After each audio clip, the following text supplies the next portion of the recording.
I'm going to show you a strategy that works more than 50% of the time for me to either get a response or a connection with somebody. So cold emailing is getting a lot harder. But that's because most people are still doing it wrong and they're not trained in the right ways to reach out and start developing a relationship with people in the modern world.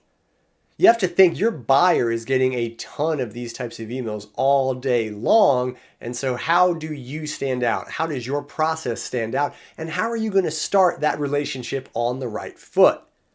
Well, first, I want to show you 3 bad cold email examples. Then I'm going to show you a strategy that works more than 50% of the time for me to either get a response or a connection with somebody. So, let's dive in.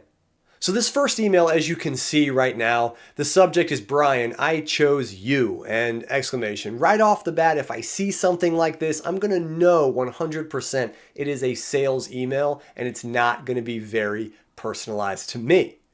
So obviously this email sounds pretty desperate, as you can see. This person is brand new, first ever marketing job here at the company. And, basically it's kind of begging me saying, hey, I really need you as a client. I want to land my first jobs, And the thing I really hate the most about it is the second paragraph, where recently my boss asked me to name 5 companies I was interested in. And surprise, my company was one of them. That is a lie. And I don't say this is a bad way. My marketing company is pretty successful, but we're not out there on the web putting ads out everywhere. We're not that kind of presence where if she was really searching for 5 companies out of all the companies in the world that she wants to work with, that she would choose us. It's a lie. I know it's a lie. That email would be just a lot better if you got rid of that entire paragraph altogether. But then saying things like securing you as a client would be an amazing start to my marketing career. Well, whether you're young or inexperienced or not doesn't matter. You just don't want to say that. You don't want to tell somebody that because there's no confidence in what you bring to the table right off the bat. So then it's, what do you say? Think we could help each other out? No, I'm not in the business to help somebody out. That is not, you're selling to me.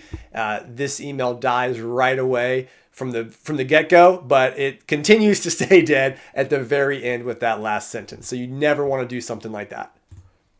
The next one we have is any freedom there is a subject line. And the email is, hey, this is Corey from so-and-so. I sent a few comments to start a conversation, and then we automate marketing data transfers from platforms. Okay, it's kind of broad. I'm not exactly sure what that means, what they do. And then are you looking for new tools or do you have curiosity to see what we can do? So that sentence is not horrible. But what I don't like about this one is if not, could you refer me to a person in your org who's responsible? So if Corey had done his research, then he should be able to come to me saying, hey, is it John? Is it Sarah? Is that the person I should be reaching out for? And is that more appropriate so that I don't, bother you, right? Okay, so some flavor of that, but this email is not very good for a number of reasons. Email number 3 example is let's schedule a call. So, again, right off the bat, I don't really love that because I'm thinking to myself, oh man, they're going to schedule a call. They're just trying to sell me. Not even sure why I opened this email to begin with. This one is probably one of the worst, and it's recently I came across Brandspin. That is the marketing company that I own. And I look forward to discussing the technology initiatives you have on your roadmap. Well, we're not going to be discussing anything because I don't know you and there is nothing on the docket for us to discuss. So, and then, we're a technology solutions provider with expertise in web and mobile cloud integration. So I think that is fine saying we're a technology solution provider. What you don't need to do is say we have 200 plus engineers and we specialize in all of these. Now, if you don't have to be technical, but a lot of this technical jargon, I know what it is because I've been in the space for long enough. So they're basically telling me all the different languages or platforms they use to build stuff. That's great, but you don't need to do that. If you're well versed in what you do, I assume you know more than half of these or you work with these anyway. So you don't really need to tell me that. Instead, this company should be showing examples of what they do.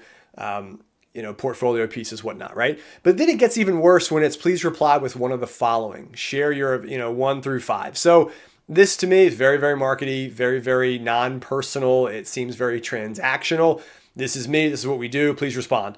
And I don't like that. Of course, I didn't respond to this, but this is just not a good experience via email for me. So all 3 of these examples, of course, I did not respond to, and I don't plan on responding to. But let me show you this example I was talking about that works more than 50% of the time with either getting a response or a connection on LinkedIn, right? So at least start the relationship. Now, one thing you're going to note is this is not just one email. This is a few steps. Now, I have truncated down these steps. There's actually more that you can do, and I teach that more in my online course, but I wanted to give you something you could use today that actually works really well. So it's a couple steps, 3 to be exact. So here's what you're going to do. A good cold email strategy is going to be something where the subject line is really obvious and catered to what you do. So I'm using this example for SEO, right? Let's pretend you're an SEO service and you want to reach out. This happens all the time. There's thousands of them out there. I get at least one of these a day trying to sell SEO services or white label their services for us. So what I normally do is I keep the subject really simple. So insert product or service question. That's it. Okay. I generally don't even put their name there. Now, marketing will tell you that putting a first name is going to give you better results, and that's more on the marketing or e-commerce side of things. In selling, if you lead with their name, like some of the ones that you saw, like Brian, I chose you, that automatically is going to put someone's guard up if they even open the email. People see right through that now, and it's not a good tactic. So down in this email, what we want to do is we just want to say, hey, I wanted to connect and become a resource for your company around your visibility online. I assume you oversee web and traffic initiatives. If your company was looking at a new SEO vendor to help you solve this, what would you need to see first before scheduling a meeting? That's it. You were asking them a question. You were kind of being vulnerable, open yourself up a little bit, putting them in more control. You're not saying, let's book a call. I don't know you. You're not trying to be too forceful in your approach, but you're just being pretty just, honest and genuine when you come in asking them that question. What do you need to see, right? So I can cater that experience to you. Then a few days later or a week tops, you're going to follow up with this next strategy here. So it's going to be regarding SEO questions. So same subject line. And then you're just going to put this. Did you see my note below last week or 3 days ago, whatever, right? Thanks, name. And you're going to paste the email below on this line so it's there, right? So if they haven't seen it, it's still there. So you want to make sure it's in that chain or you just paste it down below. And that literally is it. You're not saying I'm just following up or I'm just checking in. You're just asking if they saw it. At the same time, as soon as this email is sent, you want to go and connect on LinkedIn with a personal message, something along the lines of connecting on here as well. And the as well part is great because they might think, what do you mean? So if they haven't seen the emails, they might think, well, did I miss something? Or that might be a refresher of, oh yeah, I did see their email last week, right?